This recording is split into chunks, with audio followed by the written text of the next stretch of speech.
building blocks in place with the addition of 2 full-time staff.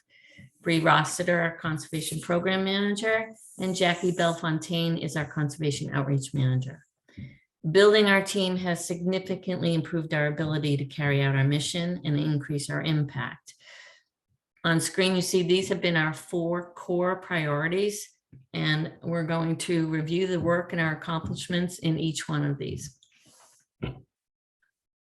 So lake management is our primary priority, and pretty much everything we do involves lake management or is related to lake management.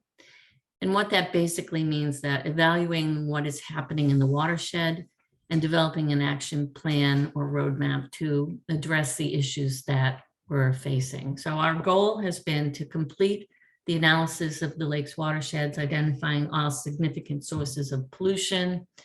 Our strategies, because the lake's so large, we've adopted a sub-watershed approach, and we've been completing these plans then on a bay-by-bay basis, and our most recent plan was the Moultonborough Bay and Winter Harbor Watershed Management Plan. So we continue to look for funding support to complete the rest of the watershed studies needed, and to identify additional contaminants that we should be monitoring and be concerned with.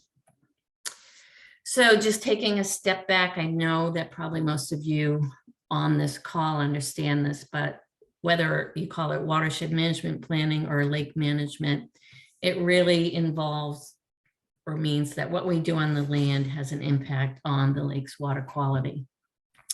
A watershed's the area of land that drains to a specific lake or pond, and in the photo on the right, you can see we're surrounded by mountain ranges on Winnipesaukee. So everything that comes off in a stormwater, precipitation, snow melt, it comes down these mountains and into Winnipesaukee. And what's key here is that 30, 40, 50 years ago, we didn't really understand the impacts our activities would have, how roads were developed, how homes and just commercial development happened, undersized culverts, stormwater infrastructure. We have stormwater infrastructure where all of that drains to our lake without any treatment. So these were done without a good understanding of the consequences. And we know from our analysis we've done to date that the in-lake levels of phosphorus are 100 to 400% above natural background. And this is all due to that whole watershed activity on the land and ending up in the lake. Okay. So when we do lake management and these management plans, they result in an action plan of strategies. And these are the 5 main categories that you'll find in a completed plan. The first one that says BMPs, that stands for best management practices. And I'm going to talk about that further in the presentation.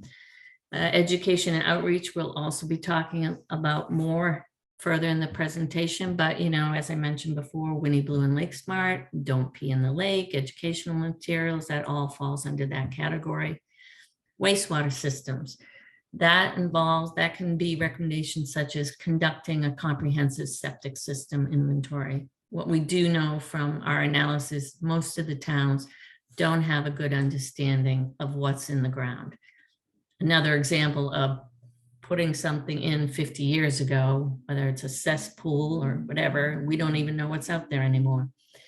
Municipal ordinances, planning, conservation, a recommendation under that might be incorporating these watershed plan recs into town master plans. Start making it a whole comprehensive, holistic look at what's going on. Hosting workshops for watershed residents on local land ordinances, identifying opportunities for land protection. Under water quality monitoring, this is something we do on an ongoing basis, but it could be evaluating your current lake monitoring program at regular intervals. Adding additional parameters to sample for things such as pH or total dissolved nitrogen, and expanding a sampling outside the normal season to include like that spring and fall turnover, which are key things to have measurements of.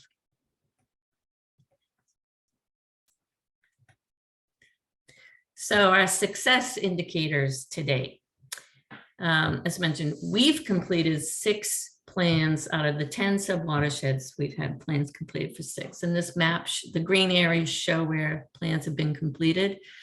Not all of that green area has been done by LWA. Lake Wentworth has been done by the Wentworth Watershed Association.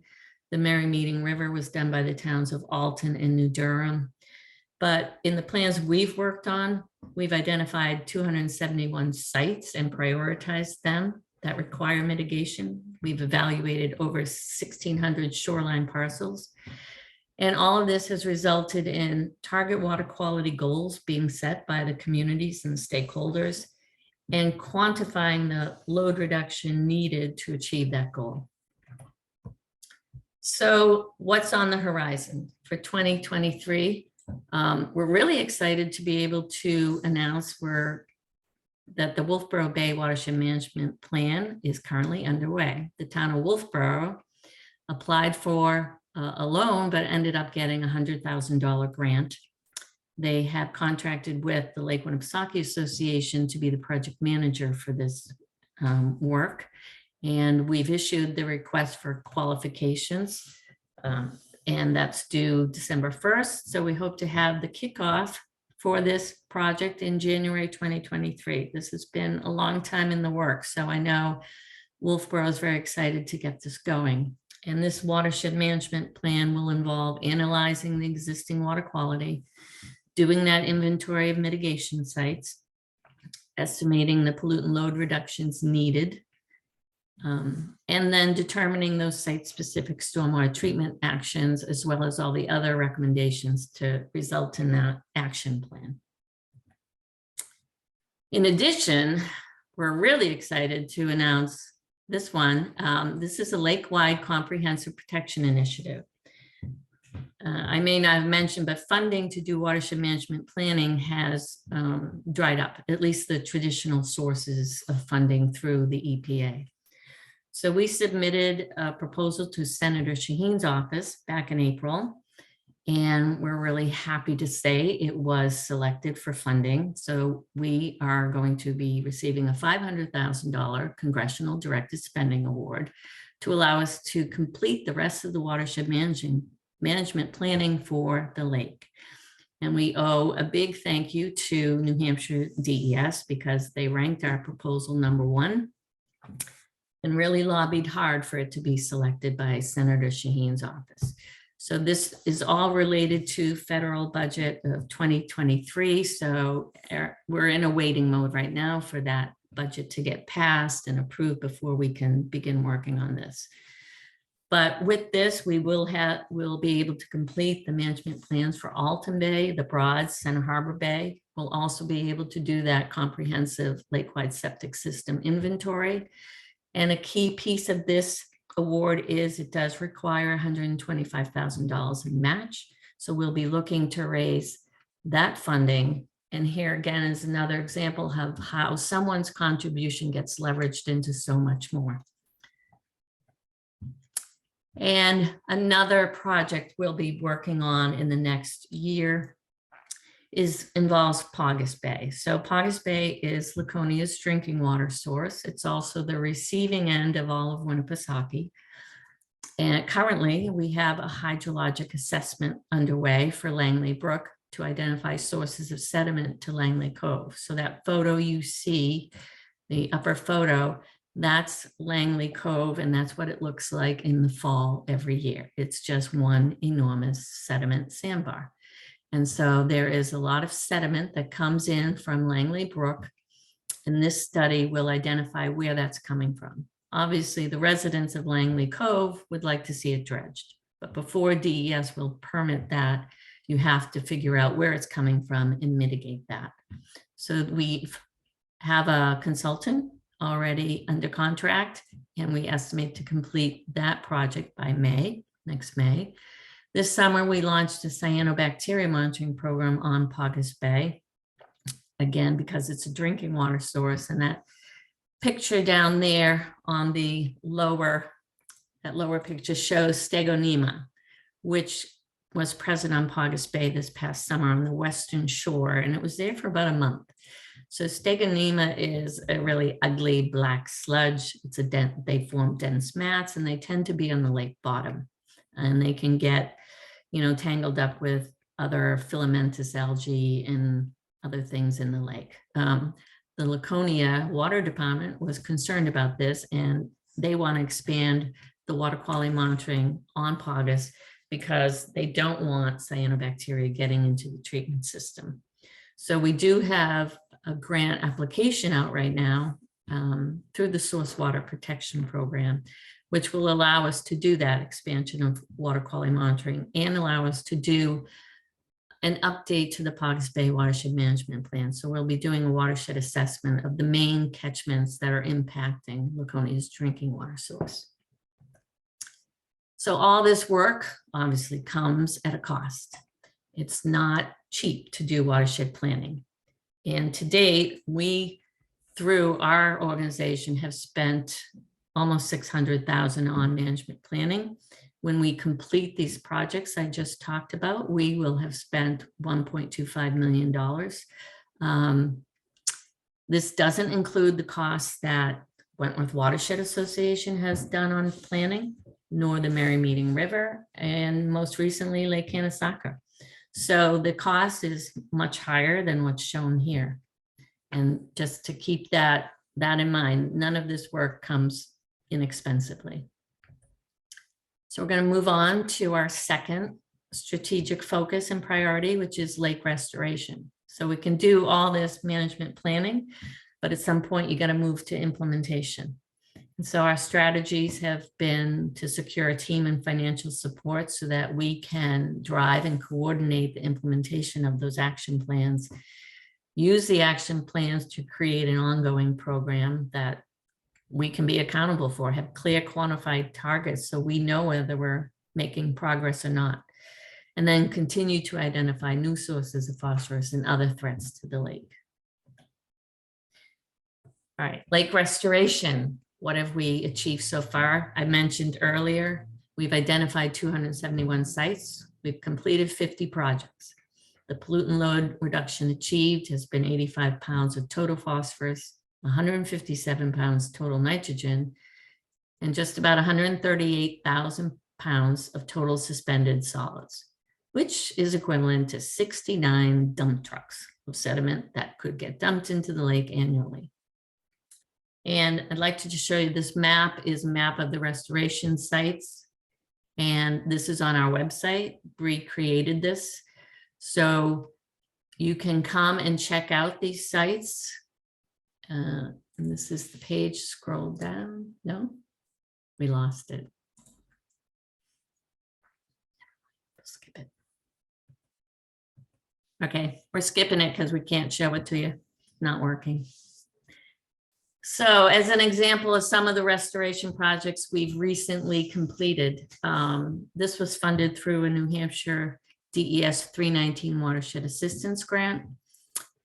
For this project at the Winnipesaukee Beach Colony Club on Cummings Cove and Meredith, 2 bioretention areas were constructed to collect stormwater runoff from the upper watershed where all development and the homes are located, from these 2 road culverts, and allow for that infiltration and treatment of it prior to it entering Cummings Cove.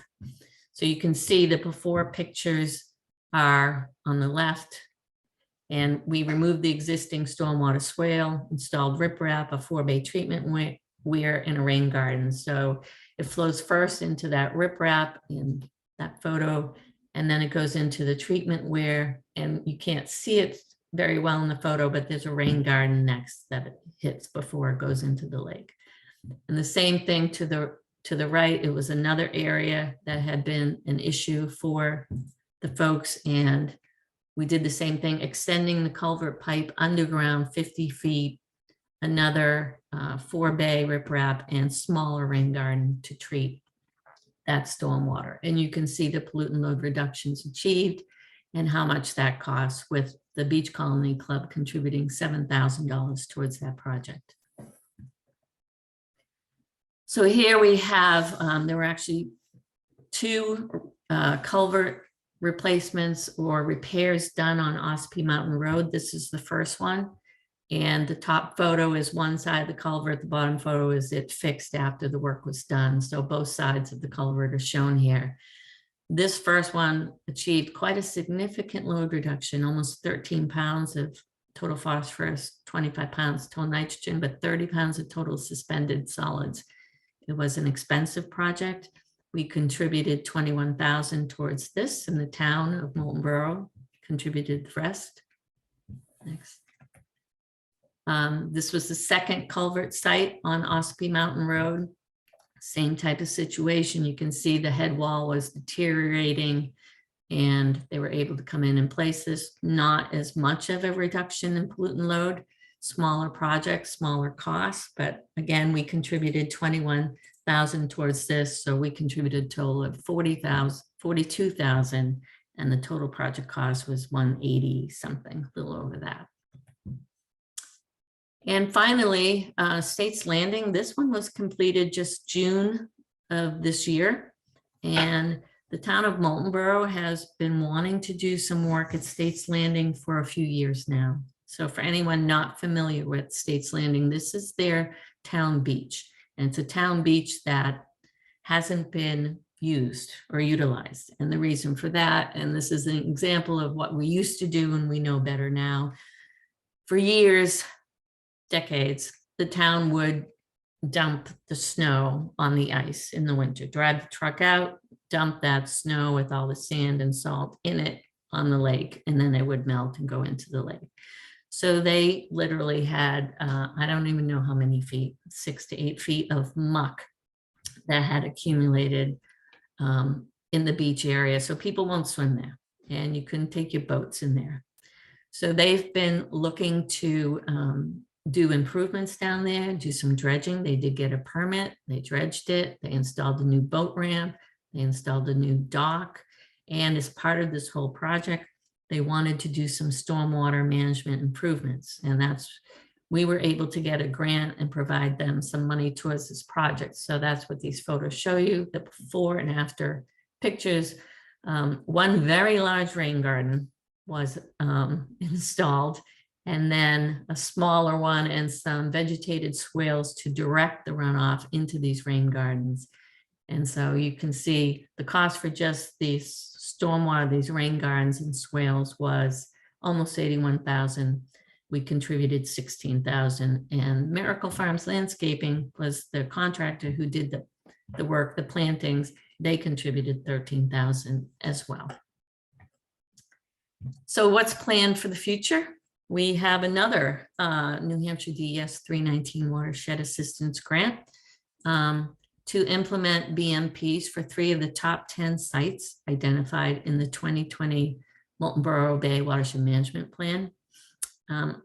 Implementing these 3 projects will achieve 40% of the annual loading reduction needed for Molten Borough Bay. So this will have tremendous impact, and we're excited about this one.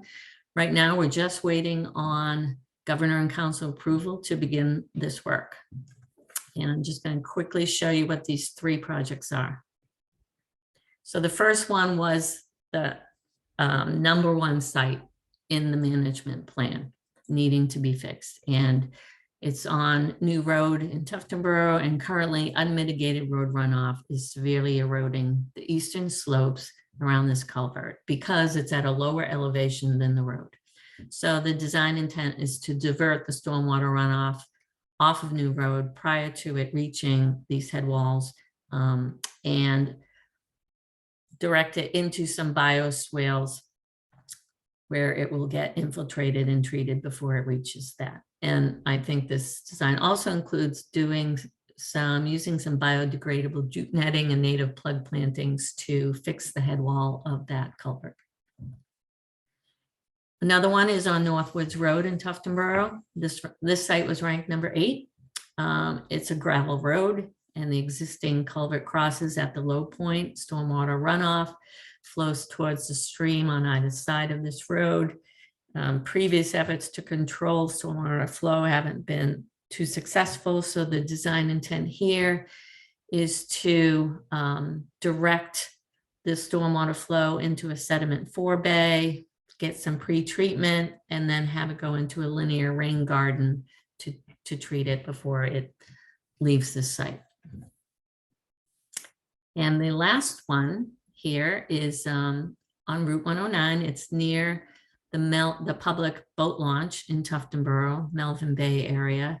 The area circled in blue is where this project will be taking place. And currently stormwater drains off Route 109, enters the catch basin, and via closed pipe drainage goes directly into Moltenboro Bay without any treatment. So the design intent here is to, again, retrofit that public right of way into a stepped rain garden. The stormwater will be directed into the drainage system via 2 paved inlet flumes and enter a sediment forebay for treatment and maintenance. So to date, what's the impact been? We've completed 50 projects, and this graph here on the left, completed project includes these 3 projects I was just describing that we have planned for next year. So we'll have achieved 133 pounds in total phosphorus, 255 pounds total nitrogen, and 221,000 in total suspended solids. As Peter mentioned, we have a long way to go. So with those 271 sites, there's 213 still left to do, and that's what the identified projects graph are indicating. We've got a lot more to do, and we haven't even nearly identified everything that's out there anyway that requires fixing. And just as with lake management planning, restoration doesn't come cheap.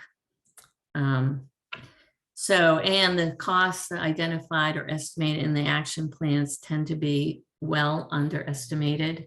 You know, the 271 BMPs were estimated to be at a cost of 2.8 million. Well, with the work we've done to date, the 50 projects have come in at close to 1.2 million, and they were estimated to only be about 400,000. So it's triple what we think. And as I believe I mentioned, these are mostly on public areas, public sites, roadways. When we do these management plans, we cannot go on private property.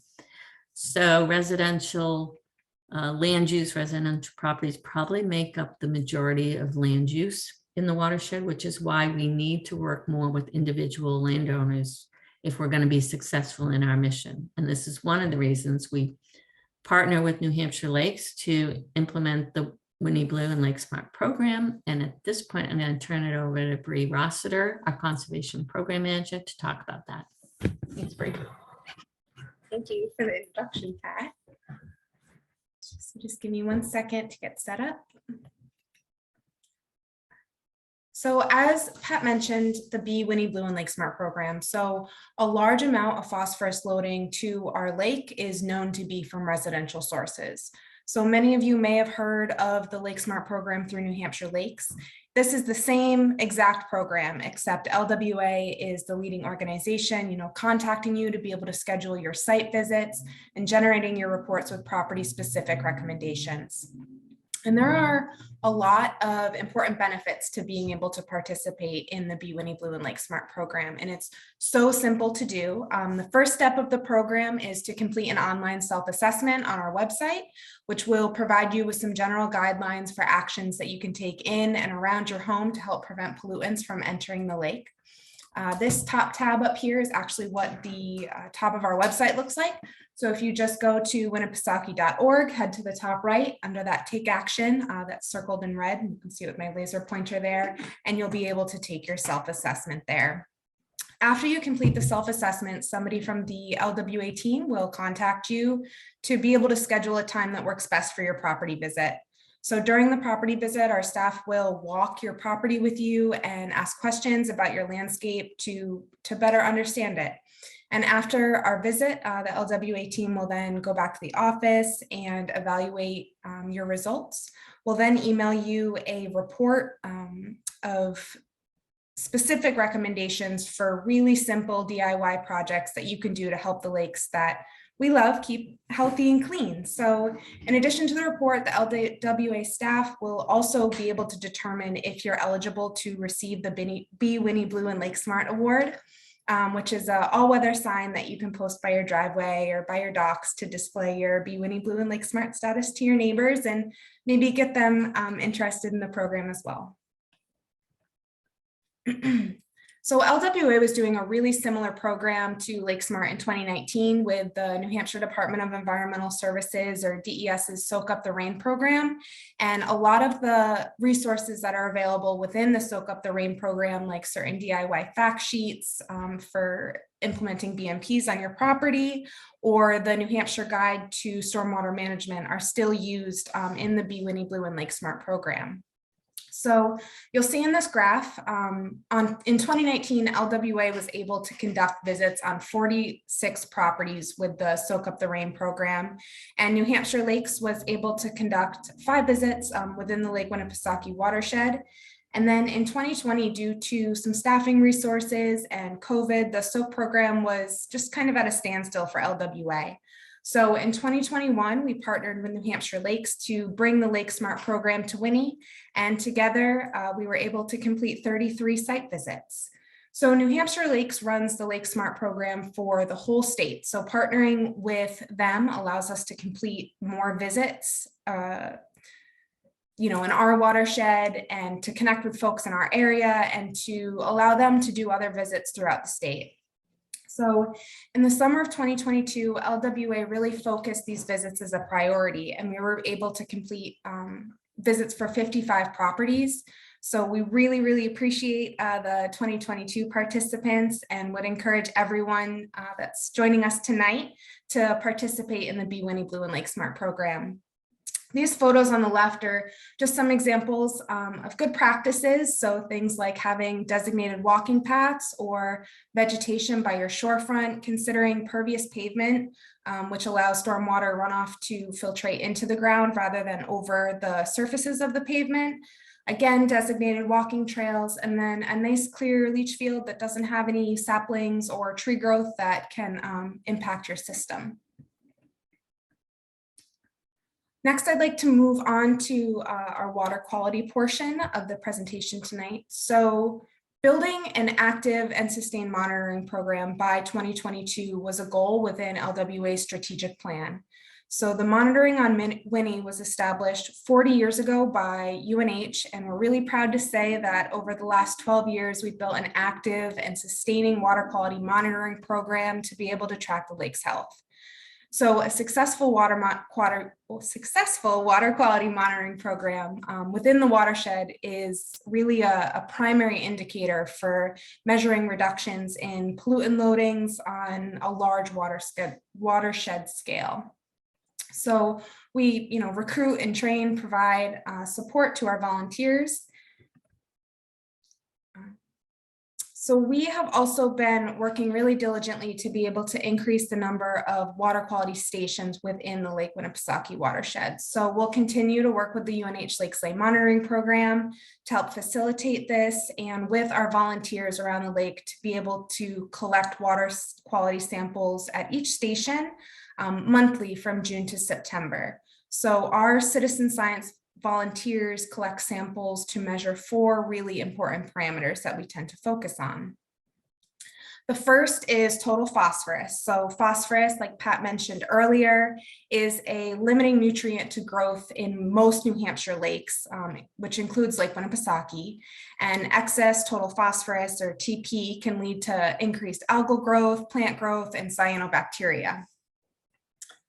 Also, high levels of total phosphorus can be an indication of other concerns within the watershed. So things like excess fertilizer use or failing septic systems. The second parameter that we measure for is chlorophyll A. So it's kind of a measure of the greenness of the water body, or a measure of the amount of algae that's growing. And even though algae are a really natural part of our freshwater systems, too much of it can cause problems for the whole lake.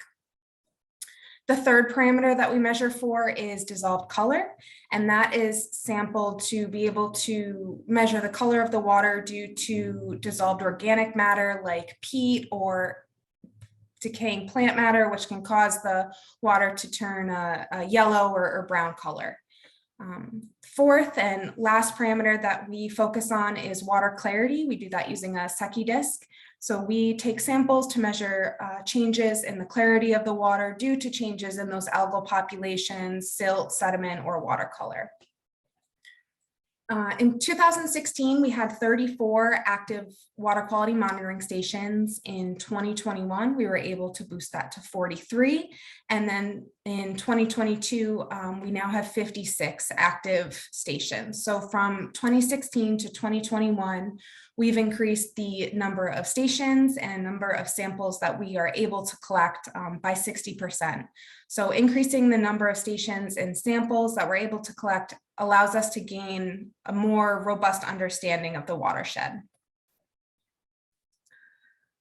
So numerous stations make up the data for each sub-watershed of the lake. So Moltenboro Bay Inlet, which is the most northern area of the lake, has the highest concentration of in-lake total phosphorus over time. So this map on the left shows the Lake Slay Monitoring Program water quality stations within Moltenboro Bay Inlet. So that's all of these right down here, and that's the outline for the subwatershed for Moltenboro Bay Inlet. The chart on the right shows the monitoring results of those stations within the Moltenboro Bay Inlet subwatershed by year from 2016 to 2021. So this solid red line on the bottom shows the median TP data from each sampling event for those stations within each year. The green line on the bottom shows the median chlorophyll A data for those stations, and then the blue bars at the top show median water clarity data. And I know it's a little bit confusing, but the y-axis on the left ranges from 0 milligrams per liter to 14. And then on the right, it's inverse from 0 to 20.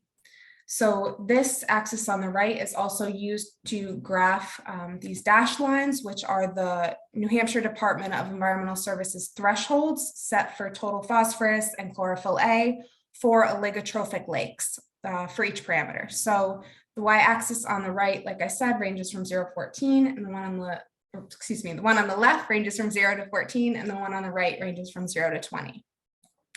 So what you'll notice by looking at this graph is that there is an inverse relationship between the water clarity and the TP and chlorophyll A values. So in 2017, when total phosphorus and chlorophyll A values are at their highest, water clarity is at its lowest. And then in 2018, when total phosphorus is at its lowest and chlorophyll A is at its second lowest, water clarity is at its second highest. And then something else that I think is important to note is that each year, with the exception of 2018, median total phosphorus values have been over the DES threshold for TP set in Moltenboro Bay Inlet. Meredith Bay is another area of the lake that has consistent monitoring data. So the graph shown is just like the one before. It's based on the data collected at these 3 sampling sites within the Meredith Bay subwatershed. And the trend for total phosphorus and chlorophyll A within Meredith Bay doesn't really seem to be steadily increasing or decreasing for any of the parameters. But even without the exponential growth that's shown on the previous graph in Moltenboro Bay Inlet, the inverse relationship still exists between the water clarity, the TP, and the chlorophyll A. Last year, we created this data portal, which is available on our website. It's a story map version. So I just like to take a couple minutes and walk you through the information that we have available there.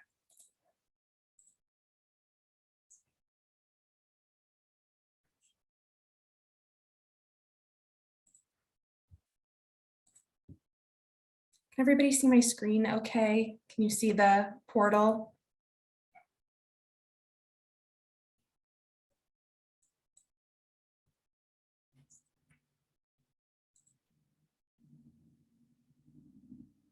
Yeah, you should be able to see it. Okay. So this is the story map portal that I was just talking about. It has a couple tabs in the top to be able to navigate. There's an introduction, which goes through some of the stuff that I have just talked about, and an overview, which talks about our background information, what parameters we monitor, what the long-term impact is, and who we work with. But The real information is in these top tabs. So total phosphorus, chlorophyll A, and water clarity. So again, there's more information on the left about what total phosphorus is and its impacts, but more importantly is this interactive map. So this interactive map shows water quality data from 2016 to 2020 for each station.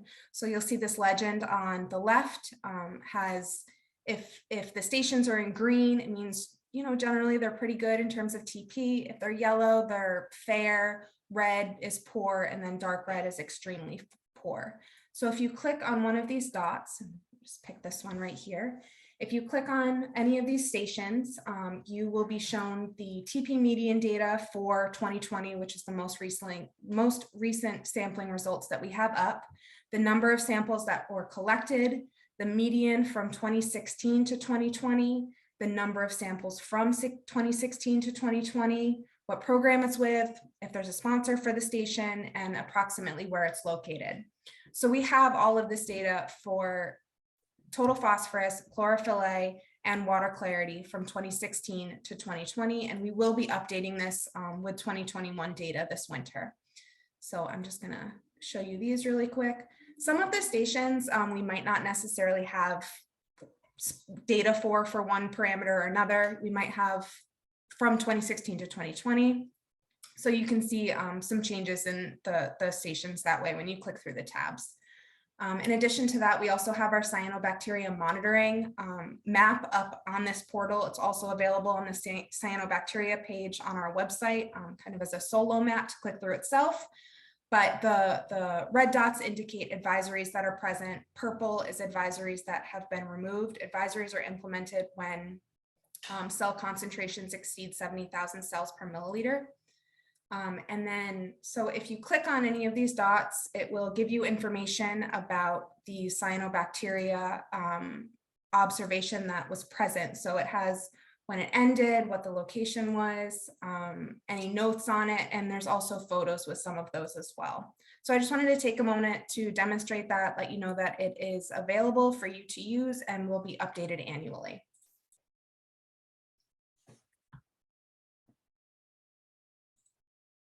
So in response to the increase in cyanobacteria observations within Winnipesaukee and to help increase public outreach, we created this cyanobacteria guidance document.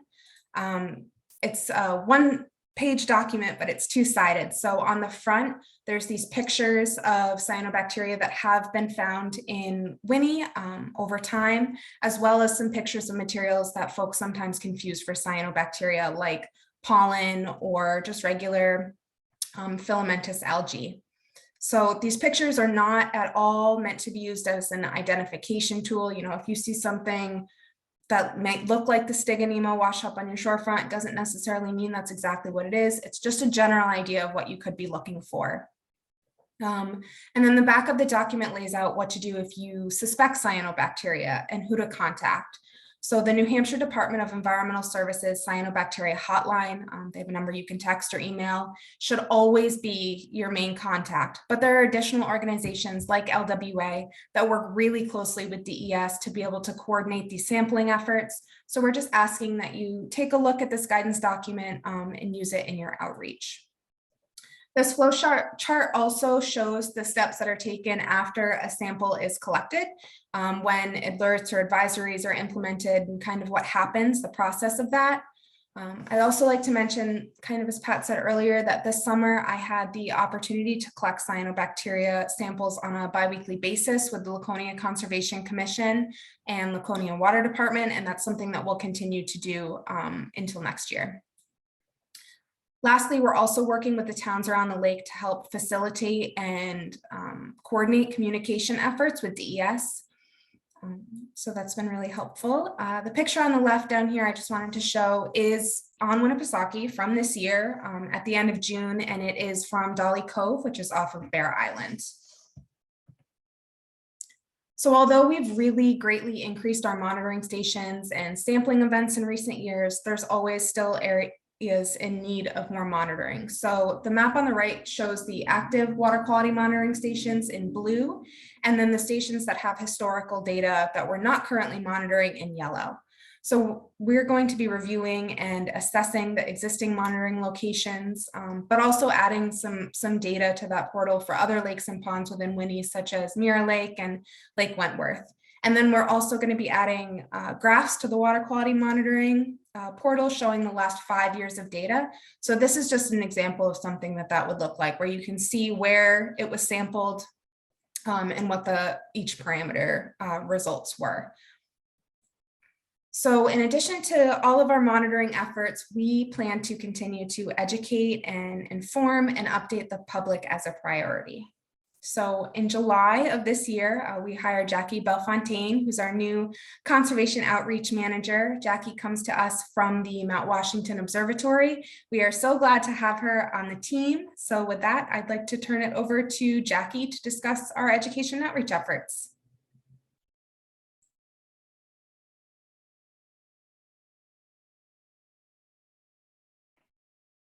All right. Hi, everyone. My name is Jackie. I'm the Conservation Outreach Manager here for LWA. And I would just like to talk to you guys a little bit about what LWA has been up to in regards to our education and outreach efforts. So, of course, here at LWA, with our mission of conserving Winnipesaukee and protecting its water quality, this fabulous resource here, one of the main ways that we do that is through educating the public here to help inspire everyone to be better stewards of the lake. So a little bit of what we've been doing. So first, just to kind of cover this slide a bit, up in the corner there, that is our website. So that is our LWA hub there. So feel free to check that out at winnipesaukee.org. And that has everything that we're covering and also resources for you as well to check out how you can implement lake-friendly living in your life, a bunch of great stuff there. And then also, speaking of great stewards of the lake, down here we have a picture of Alexis Wallace. So Alexis Wallace, for the past 3 years, has been putting on a swim for LWA as a way to raise awareness for our cause and to promote lake-friendly living. And then also, we've been stepping up our social media efforts, which I'll talk more about in the upcoming slides here. But in the center there, that is an example of one of the trivia cards that we had posted on our social media a little while back during Septic Smart Week. And then a little bit about the state's landing project, once again, that Pat talked about. So up in the corner there, that is an infographic sign that we designed and had installed to talk a little bit more about the state's landing project and also to educate people more on rain gardens and how they're important for the lake. And then also throughout the year, we've been participating in several tabling events. And that one down there is from the 150th anniversary of the Mount Washington cruise, where we tabled before the event to talk to people about how they can keep Winni Blue. And all right. So also we've come up with a lot of physical educational materials that have been printed and distributed throughout the lake. And this one right here is a part of our phosphorus free campaign. So we've talked about phosphorus quite a bit during this presentation so far, but just to reiterate, phosphorus is very harmful to our lakes and water bodies. And think about it this way, just as we use it to fertilize our plants and our lawns, when it gets into the lake, it also fertilizes the vegetation there. So that's promoting algal growth, plant growth, and cyanobacteria blooms there. So we don't want that in our lake. And though using phosphorus-free fertilizer or phosphorus fertilizer is tempting, you can also think about it this way as well. Most New Hampshire soils don't need phosphorus for a home lawn. So we don't even really need it anyways. And that, though, is not a very well-known fact there. So we put out these cards, distributed them to a bunch of hardware stores and garden centers around the lake, 13 to be exact, to help raise awareness on why we use or why we shouldn't use phosphorus fertilizers. And if we must use one, look for phosphorus-free fertilizers to help better keep Winni Blue. And over there, we have a list of all those participating retailers if you want to check them out. We have Aubuchon's, EM Heath, Bolton Farm, amongst those. All right. In addition to that, we've also been writing articles for the Laconia Daily Sun. Perhaps you've seen them over the summer. So far, we have written 11 articles there posted on the Saturday boating section.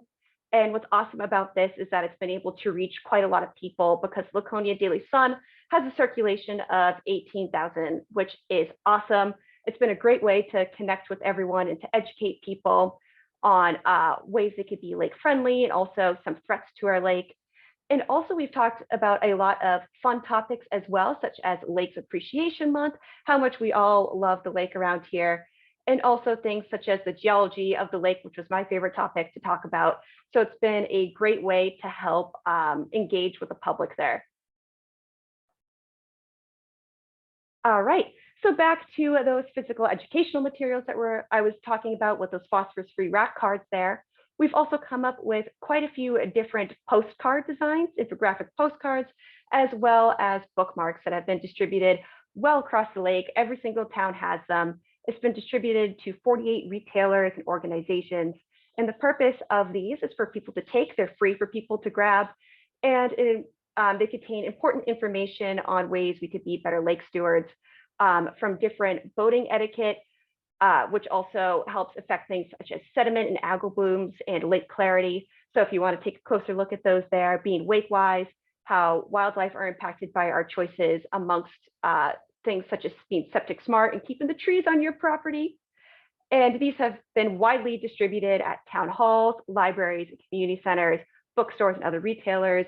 Marinas, the marinas have particularly loved the Be Wake-wise and observed 150-foot rule. They've run out of them and we've restocked them. And then cafes and restaurants as well. And there's been an overwhelming amount of positive feedback on these. So if you're interested and you'd like some for yourself, your neighborhood, homeowner association, or business, please feel free to reach out to us. We also have a few more designs on some other issues coming down the pipe, such as how you shouldn't replenish the sand on your beach there. Those haven't been printed yet, but they have been posted on our social media as a part of our Thursday Ways to Love the Lake campaign. And with that, to talk about social media next. All right, so LWA has really been trying to up their game with social media, and I think we've been doing pretty well. So looking at Facebook here, so first I'll define what this means by reach with a little asterisk. So reach is defined as the number of people who saw any content from our page or about our page, including posts, stories, some ads, and social information for people who interact with us on these platforms. So that includes if you're an avid Facebook user and you're scrolling down, you might not be directly visiting our profile, but you might also see a suggested post or a recommended post come up from LWA, and that counts towards our reach, people engaging with that and checking that out. So looking at Facebook first, which is our oldest and most popular platform, our reach is up 103% from last year, and that's equivalent to about 41,000, or I guess 42,000 people there to round that up. And then looking at our profile visits, that is up 130% there with roughly 4,000 profile visits. And then looking over at Instagram, we've launched a lot of fun campaigns such as our Winnie Wonder Wednesdays, talking about some interesting historic events or landmarks and things that have happened to the lake, just fun things. We talked about ghost stories during Halloween, which those have done pretty well. And then our Ways to Love the Lake campaign, such as the leaves up there and to the right. So just educating people on how they could be better lake stewards. And then of course, our cyanobacteria report there. So those are the things that have been posted on our social media. So kind of jumping back into their Instagram, I just wanted to make sure I didn't accidentally blow by those and point those out to you guys.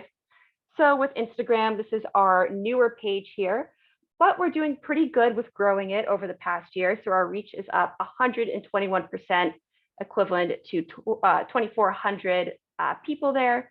And then for our profile visits, like I said, Instagram is kind of new, so we are growing that, but it's still going up by 12% there. So, which is awesome to see that we're starting to engage more with people, because social media is such an important platform with how much it can reach.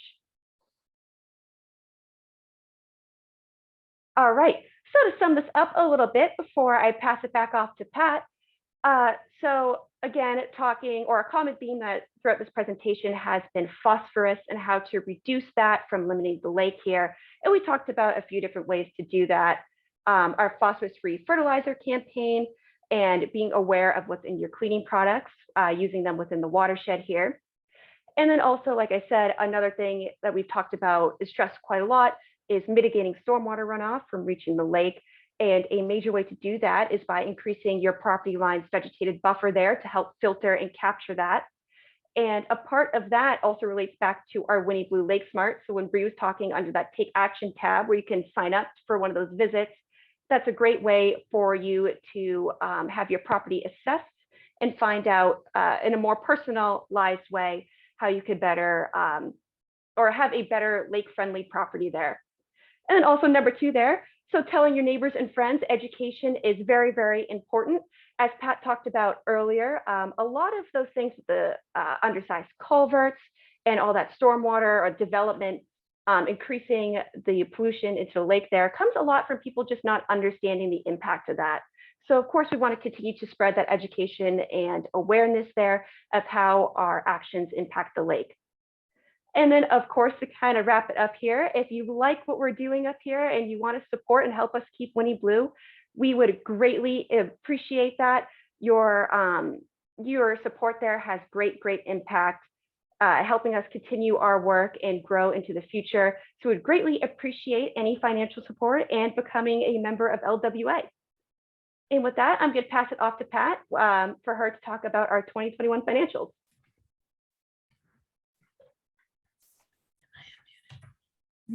Thanks, Jackie, and thanks, Bree. That was great. So I'm going to quickly just share our statement of financial condition for 2021.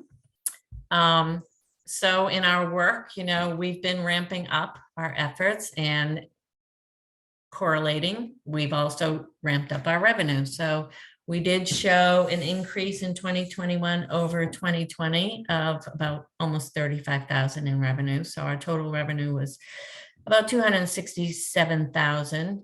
A nice trend there is more of it came from individuals than from grants. And so we'd love to see that trend continue because these grants are difficult to obtain. They're highly competitive, and some of their traditional sources, as I mentioned earlier, are drying up. So overall, our revenue is up 200. It's at 267,000 in 2021. And moving on to our expenses. And trending with that, our expenses are also up. We've have more staff. It's up about 21,000 from 2020. Program services, support services represents both admin, fundraising, but our total expenses in 2021 were just about 227,000. We had, so that gives us a net income of almost 40,000, and we had obtained a payroll protection program loan that was forgiven in 2021, and that represents that 9,800 you see there. So that came back into income, leaving us with almost a $50,000 net profit for 2021 versus 26,000 in 2020. So our net assets at the end of the year for 2021, it looks pretty healthy, 275,625. And then, so our balance sheet, which is represented on this screen, as of the end of December 2021, we had 275,000, almost 276,000 in the bank, and we only had liabilities of $129. So that gave us a healthy balance moving into 2022. And versus 2020, we had a healthy checking account, but we had higher liabilities that had to pay out in grant monies for projects. So we've overall had about almost 50,000 more, say, net assets for 2021 over 2020. So, as I mentioned, we continue to grow, but the cost of doing this work is expensive. So we need, this is small money, really. We need to grow in revenue, and because our expenses are certainly going to grow. We know we have to do more. So with that, I will leave the financials, and we'd like to thank our 2022 business sponsors.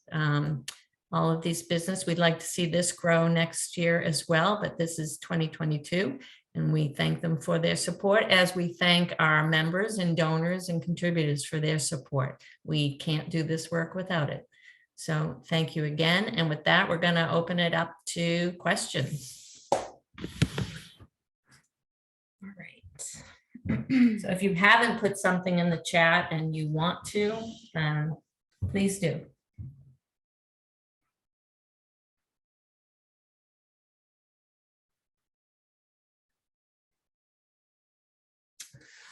So Rick asks, what does it take to establish a new monitoring site, costs, labor, etc.? Notice lack of sites from Lakeshore Park to Alton Bay on the western shore. So I do just want to note, there was definitely a lack of sites there before. They have the Alton Conservation Commission, in collaboration with the town of Alton, I believe, has increased their monitoring, and there is now 5 or 6 water quality stations within Alton Bay That don't show on the map. that are not being shown on the map.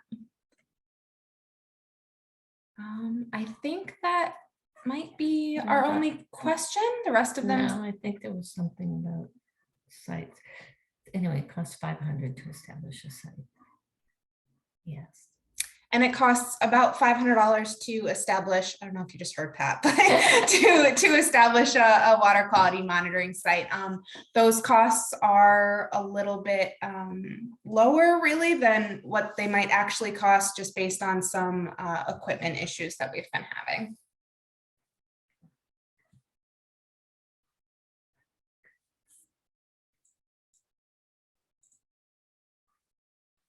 And I think that looks like all the questions, the rest of them. You've got one more, Bree, from Bernie. Is there a plan to obtain the $125,000 in donations in 2023? And he says, thanks, great job. There is a plan in that we will be, and we already have begun asking for money from private foundations.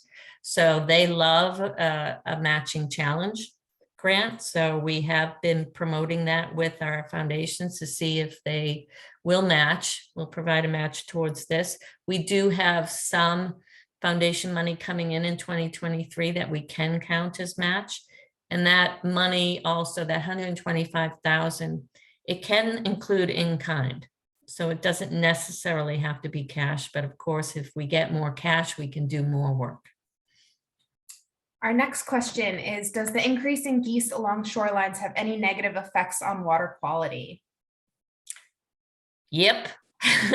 So goose poop, it's contributing to, the nutrient levels getting into the lake.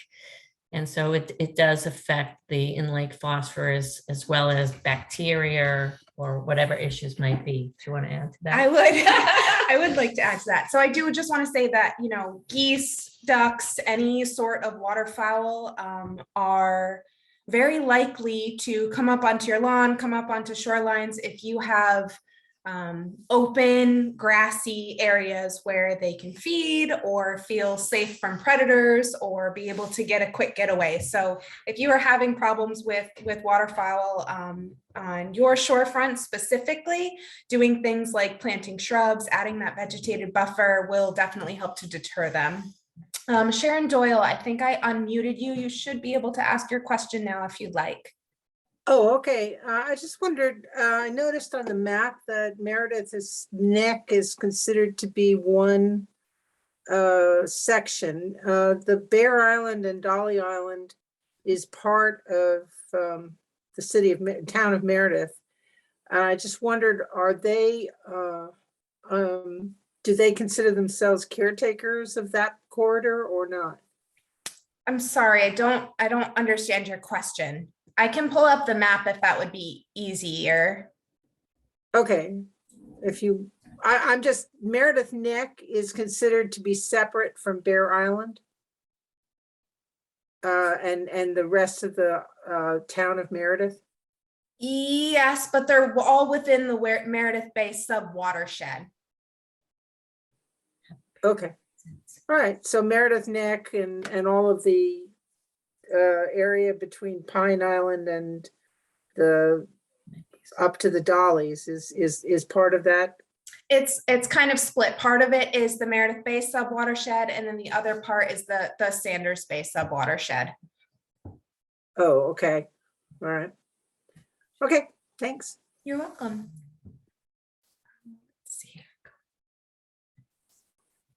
Rick asks, is the state able to adequately evaluate and monitor shoreline alterations and development?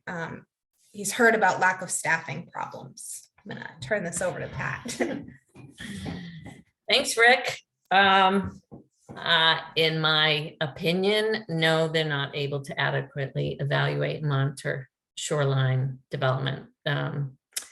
They do have staffing issues and the resources to do this. And of course, they have, I don't know how many staff people right now, but they're dealing with statewide. So I think the more that we can have local eyes on the situation, the better. And that's something that it's an area where we could certainly ramp up. But again, it will require more staff on our part as well. Just going to check one more time, see if we have any other questions. I know there were some comments in there about not being able to mute. All right.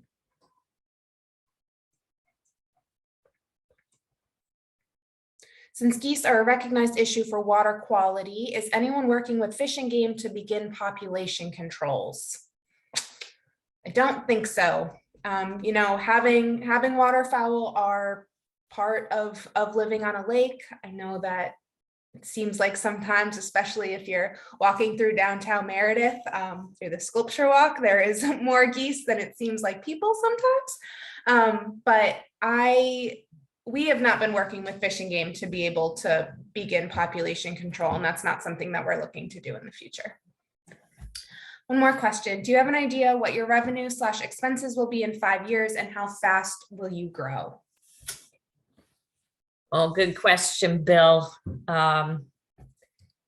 We had anticipated we wanted to really ramp up and have a budget of 750,000 to $1 million in the next 5 years. I don't know if we can achieve that or not, but that is definitely a goal, something we're working towards. I don't know, Peter, if you want to chime in at all or not. Yeah, absolutely. You know, 750 to $1 million is where we'd like to be in about 5 years.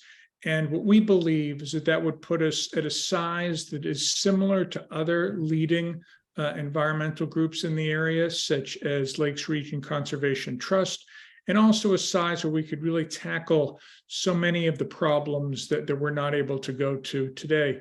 You know, I thought that Pat and Bree did a terrific job talking about the mitigation efforts, but you can see that they were only at a fraction of them. You know, we really do need to be 3 to 4 times the size we are today to be able to get the volume that we should every year.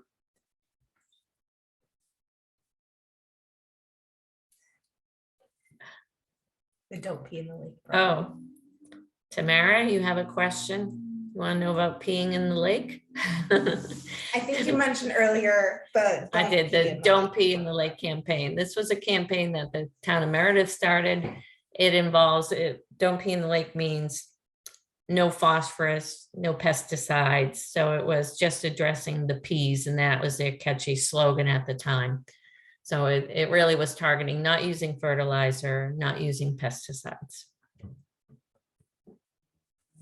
That's not to say we recommend you peeing in the lake, though. Does anybody else have any questions? If you do, you could type them in the chat, or you can try to raise your hands. Turn over to Peter. No, I think that's it. Well, thank you all very much. We appreciate everybody's time tonight. And as Bill pointed out a minute ago, we really do need to ramp up. And the only 2 ways that we can do that are through increased volunteers and increased donations. If you'd like to volunteer, by all means, please give us a ring on the phone, or please send us an email through our website, and we'll be in touch. We've got opportunities for field work, office work, and everything in between. Please also remember to re-up your membership or your annual donation. If you're able to increase, that's wonderful. But if you're not, we still appreciate the consistency. Also, if you're in a position where you'd be interested in funding a larger project, you could see that some of those projects in Tuftonboro on the Melvin River are the kinds of things that we've had individuals step forward for in the past. If you'd like to step up for a specific larger project that might be in your neighborhood, by all means, let us know, and we can explain sort of geographically what's close to you and what you might care about the most.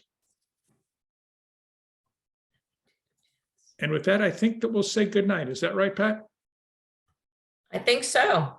Yeah, thanks, everyone. Great. Thank you all very much.